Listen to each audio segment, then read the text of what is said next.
ரொம்ப சரியா சொல்லணும்னா நம்மள மாதிரி மனுஷங்க மட்டும்தாமா தெருவுல ரொம்ப கம்பீரமா கௌரவமா திமிரா கெத்தா தலை நிமிர்ந்து நடக்கணும். சும்மா நடமாட முடியாது, நிக்க முடியாது, தூங்க முடியாது, சாப்பிட முடியாது, மாப்பிள்ள கிடைக்க மாட்டான், கல்யாணமே ஆகாது, வாழ்க்கையே போச்சு, அவமானப்பட்டுட்டோம், அசிங்கப்பட்டுட்டோம் அப்படின்னு சம்பந்தமே இல்லாம புலம்பிக்கிட்டே இருக்க.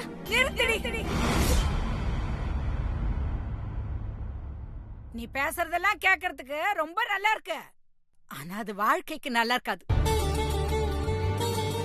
ஏன்னா நம்மள மாதிரி நடுத்தர குடும்பத்துக்காரங்களுக்கு வாழ்க்கையில எல்லார்கிட்டயும் அடங்கி போறதுலதான் இருக்கு. இப்படி ஆர்ப்பாட்டம் பண்றதுல இல்ல. எதுமா ஆர்ப்பாட்டம்? எது ஆர்ப்பாட்டம்? தன்மானத்தோட வாழணும்னு சொல்றது உனக்கு ஆர்ப்பாட்டமா தெரியுதா? போது நிறுத்தி. ரொம்பதான் பாடம் நடத்துற. நீ இப்படி பதிலுக்கு பதில் பேசிட்டேனா நீ என்ன பெரிய மேதாவி ஆயிடுவேன்னு நினைப்பா?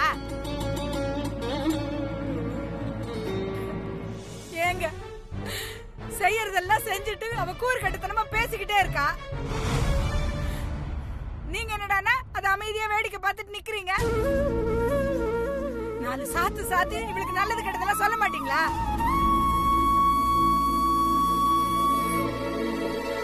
லக்ஷ்மி, சொல்லி கொடுக்க வேண்டியது அவளுக்கு இல்ல, உனக்குத்தான்.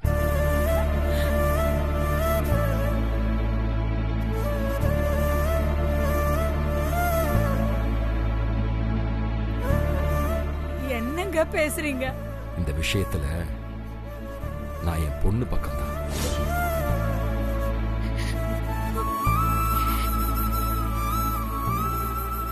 என்னங்க நீங்களும் அவள மாதிரி கூறு கட்டத்தனமா பேசிட்டு இருக்கீங்க?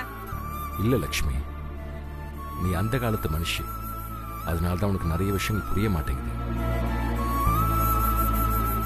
நான் கூட ஆரம்பத்துல உன்ன மாதிரி இந்த விஷயத்துல தப்பா புரிஞ்சுக்கிட்டேன். அந்த அம்மா என்னை அடிச்சதுக்காக என் பொண்ணு தனக்கு கிடைச்ச வாழ்க்கைய தொலைச்சிட்டாளேன்னு நினைச்சு பரிதாபம் தான் பட்டேன்.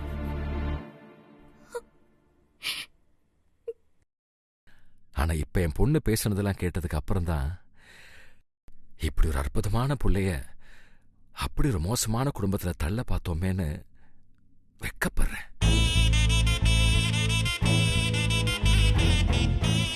என்னங்க நீங்களும் புரிஞ்சுக்காம பேசுறீங்களே.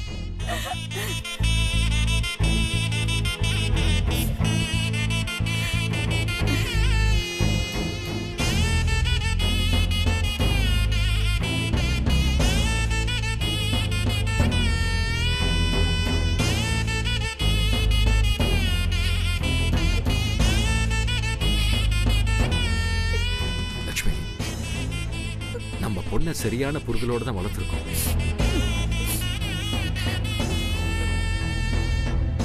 இவ்வளவு நினைச்சு நம்ம பெருமைப்படணுமே ஒழிய வருத்தப்படக்கூடாது.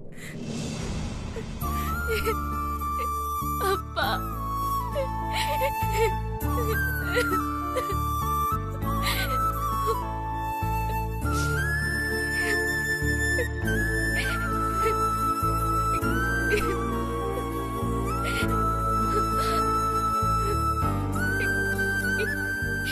பாத்தியம்மா அப்பா என்ன எப்படி புரிஞ்சு வச்சிருக்காருன்னு.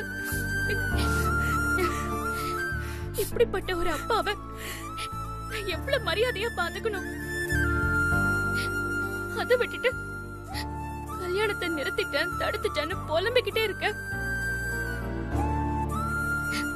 அப்பா ரொம்ப தேங்க்ஸ் பா, என்ன நீங்க புரிஞ்சுக்கிட்டதுக்கு ரொம்ப தேங்க்ஸ். அப்பா, கடவுளே, என் வேதனை இந்த அப்பாவுக்கும் பொண்ணுக்கும் புரியலையே. நான் என்ன செய்வேன் கடவுளே? நான் என் பொண்ணுங்களே எப்படி கரை சேர்க்க போறேன்னு புரியலையே.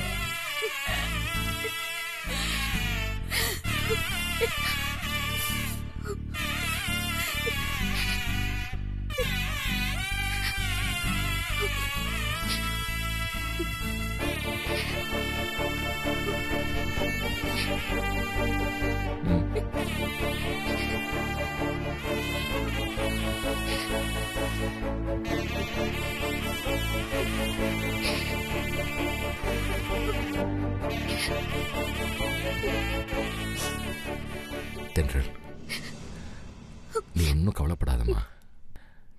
எல்லாம் நல்லபடியாவே நடக்கும்.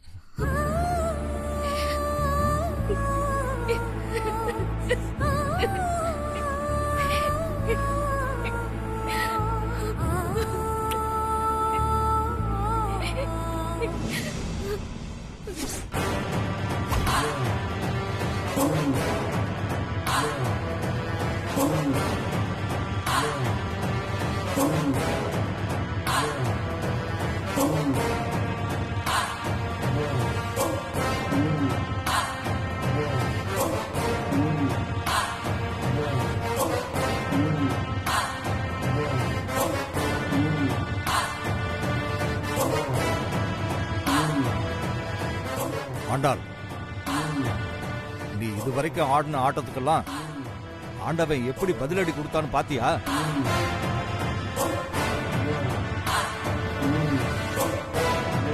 உன்னோட ஆணவத்தால இப்போ உன் பேரனோட வாழ்க்கை கேள்விக்குறி ஆயிடுச்சு.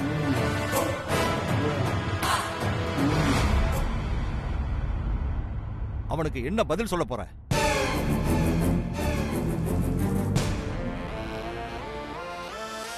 உங்களோட இந்த கோபத்தாலையும் அகம்பாவத்தாலையும் அடுத்தவங்க வாழ்க்கை மட்டும் இல்ல, நம்ம வீட்டுக்குள்ளேயே நாங்க எல்லாரும் பல விதமா பாதிக்கப்பட்டிருக்கோம்.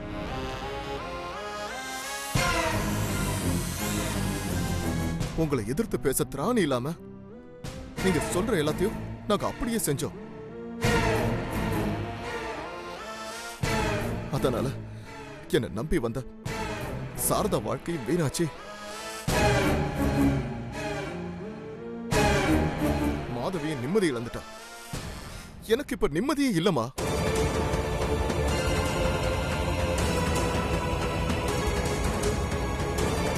நாங்க மட்டும் இல்லமா, உங்களால அப்பாவும் பல தடவை மன உளைச்சலுக்கு ஆளாயிருக்காரு.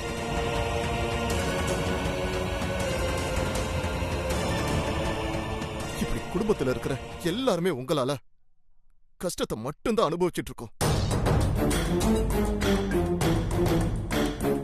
ஆனா ஆகாஷ் மட்டும் உங்களால இதுவரைக்கும் எந்த கஷ்டத்தையும் அனுபவிக்கலாமா?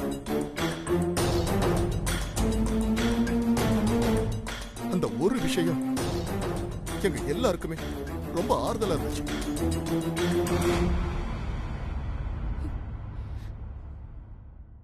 ஆனா இன்னைக்கு ஆகாஷ்க்கும் நீங்க கஷ்டத்தை கொடுத்துட்டீங்களம்மா.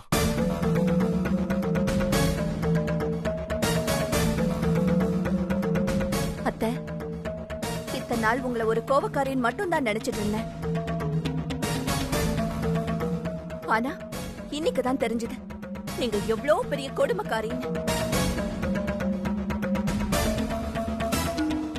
ஏற்கனவே அந்த சாரதா கவையூருக்கு கட்டி வச்சு அதுக்கப்புறம் புள்ளத்தாச்சின்னு கூட பார்க்காம பாதியிலேயே அவங்கள வீட்டை விட்டு துரத்தி விட்டுருக்கீங்க. உங்களுக்கு கொஞ்சம் கூட மனசாட்சியே இல்லையா?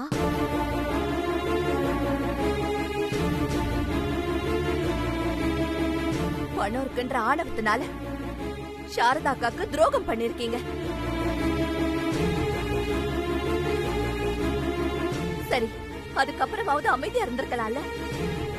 எதுக்கு அந்த விஷயத்தை எதுவுமே என்கிட்ட சொல்லாம என்னையும் ஏமாத்தி இவருக்கு கட்டி வச்சீங்க? சாரதாக்கா விஷயத்தை நீங்க தான் என்கிட்ட இருந்து மறைச்சிங்கன்னாலும் உங்க பிள்ளையும் உங்க புருஷனும் சேர்ந்தெல்லாம் என்கிட்ட மறைச்சிருக்காங்க.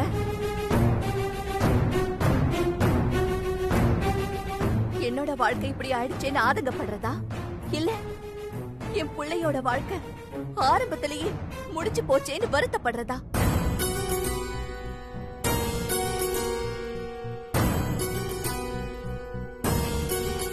ஏன் இப்படி அமைதியாவே நின்னுகிட்டு இருக்க? நான் கேக்குற கேள்விக்கு நீ ஏன் பதில் சொல்ல மாட்டேங்கிற? சரி, நீ எனக்கு பதில் சொல்ல வேண்டாம். ஆனா ஆகாஷ்க்கு நீ பதில் சொல்லித்தான் ஆகணும்.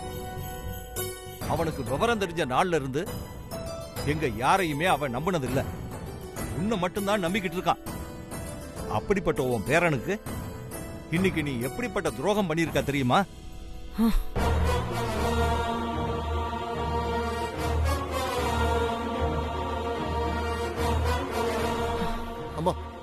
அப்பாவை ஏமா மறக்கிறீங்க? அவர் கரெக்டா தான் பேசுறாரு. இன்னைக்கு ஆகாஷோட வாழ்க்கை கேள்விக்குறியானதுக்கு நீங்க மட்டும்தாம்மா காரணம்.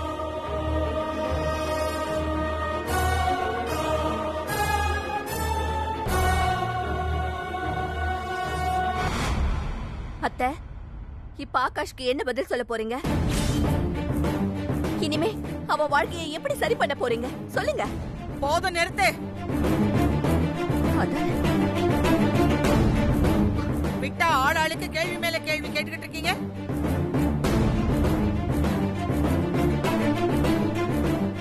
எங்க இருந்து வந்துச்சு உங்களுக்கு எல்லாம் இந்த தைரியம்?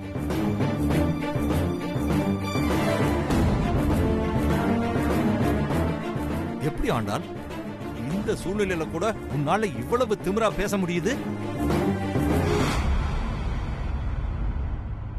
உன்னோட ஆணவத்தால இன்னைக்கு உன் பேரனோட வாழ்க்கை அம்போன்னு போயிடுச்சு.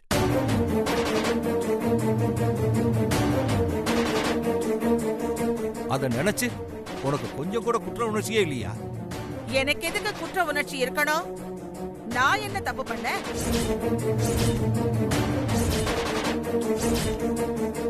தப்பெல்லாம் அந்த தென்றல் தான் பண்ணியிருக்கான்.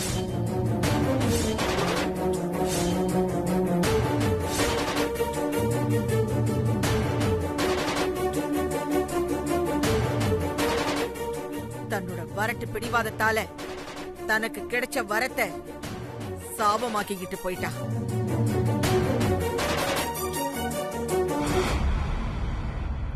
அத நினைச்சு வருத்தப்பட வேண்டியது அவதான். நானோ ஆகாஷோ இல்ல.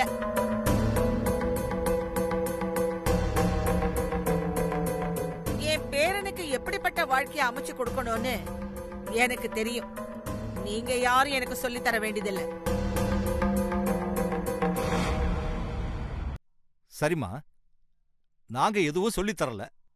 ஆனா ஆகாஷ் இனிமேலும் ஓ வார்த்தைய நம்புவானான்னு அவங்கிட்டயே கேளு. என்ன ஆகாஷ், இதுக்கப்புறமும் உன் பாட்டி மேல உனக்கு நம்பிக்கை இருக்கா?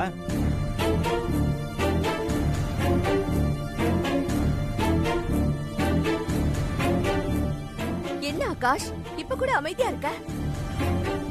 நீ அமைதியா இருந்ததெல்லாம் போதும். இப்பவாவது உன் பாட்டு கிட்ட தைரியமா வாய் திறந்து பேசு. இதுக்கப்புறம் உன் வாழ்க்கைய அவங்க எப்படி சரி பண்ண போறாங்கன்னு கேளு.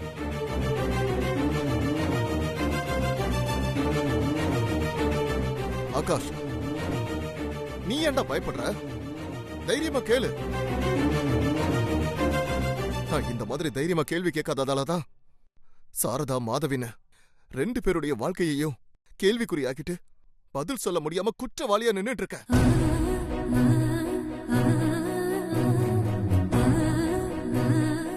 நீயாவது தைரியமா பிரச்சனை எடுத்து சொல்லு. இனிமே எப்படி தென்றலை சமாதானப்படுத்தி அவளை உங்களோட திரும்பவும் சேர்த்து வைக்க போறீங்கன்னு தைரியமா கேளுப்பா.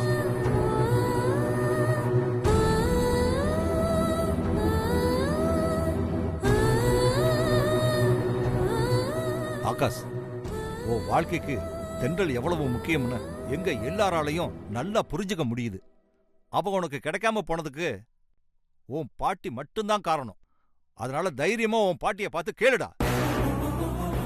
எதுக்காக பாட்டி எனக்கு இப்படி ஒரு துரோகத்தை பண்ணீங்கன்னு கேளு.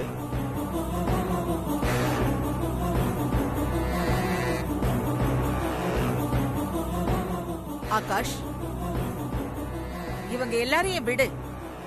எனக்கு நீதான் முக்கியம். உன் வார்த்தை தான்ப்பா எனக்கு முக்கியம். நீ சொல்லு. இவங்கெல்லாம் சொல்ற மாதிரி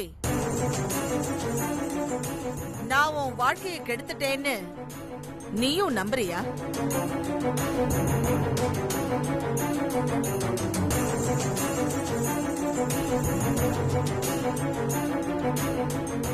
சொல்லு ஆகாஷ். இந்த கல்யாணம் நடக்காம போனதுக்கு நான் தான் காரணமா, இல்ல அந்த தென்றலோட வரட்டு பிடிவாதம் காரணமா?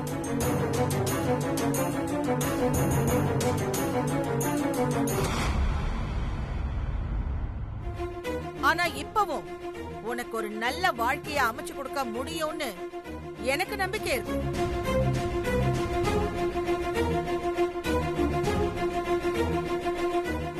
அந்த நம்பிக்கை உனக்கு என் மேல இருக்கா?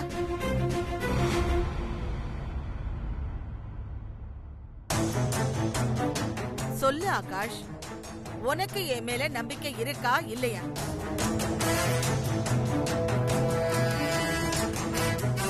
நான் என்னைக்குமே உனக்கு நல்லதுதான் பண்ணுவேன்னு நீ என் வார்த்தையை நம்புறியா இல்லையா?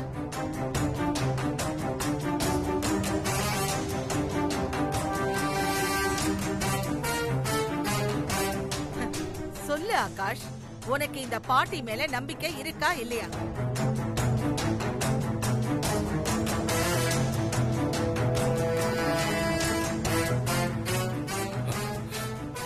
உங்களை தவிர நான் வேற யாரை பாட்டி நம்ப போறேன்?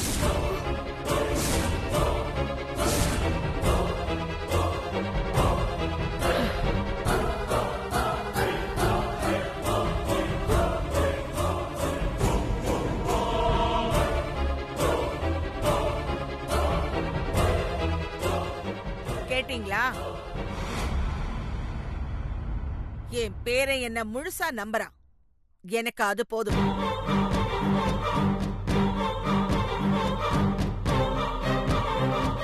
உலகத்துல அந்த தென்றல் மட்டும்தான் பொண்ணா என்ன? இன்னும் ஒரே மாசத்துல நான் என் பேரனுக்கு எப்படிப்பட்ட வாழ்க்கையை அமைச்சு கொடுக்கறேன்னு பாருங்க.